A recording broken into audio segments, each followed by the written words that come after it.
Здраво, деца! Слушнете го денешниот возбудлив расказ. Конечно дојде распустот. Јове долго го чекаше тоа.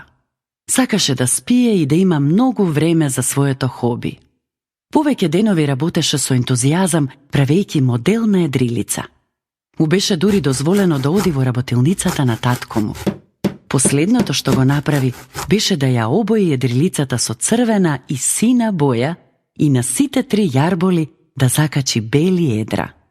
Гордо отиде со својата мала едрилица на брегот и ја пушти да се лизга по брановите.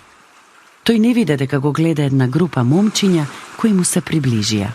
Дали сам ја направи едрилицата? Ке ти ја земеме и ке ја пуштиме да отплови. Пред Јове да каже збор, го турнаа во трските. Додека успеа да стане, бандата ја немаше, а и неговата едрилица. Речи си со плачење се врати дома. Ќе ти купам нова едрилица. Но, тато, повеќе би сакал да ја имам она што ја направив сам. Поминаа повеќе недели. Еден ден Јове виде едрилица во излогот на една продавница. Тато, ова е мојата едрилица. Дали го знаеш тоа со сигурност? Да, сигурен сум. Зар не ја гледаш ознаката на крмата? Јове со трчање влезе во продавницата и се обрати на продавачката. Ова едрилица не е ваша, ми припаѓа мене. Таткото на Јове и објасни се на зачудената жена.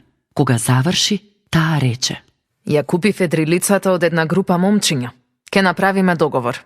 Ке ти ја продадам едрилицата за сумата што ја дадов за неа. Јове се согласи и плати за едрилицата што тој самиот ја направи.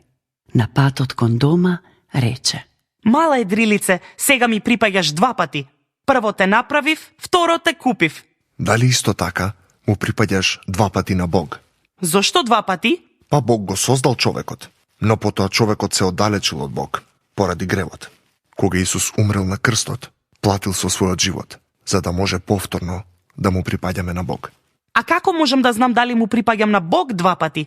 Замоли го Исус да ти ги прости сите гревови. Замоли го да дојде во твојот живот и тогаш ќе бидеш Божјо дете. Како Божјо дете, му припаѓаш на Бог два пати. До следното слушање. Ако сакаш да не контактираш или ако имаш прашање, пиши ни на radio7kids@gmail.com. Чао!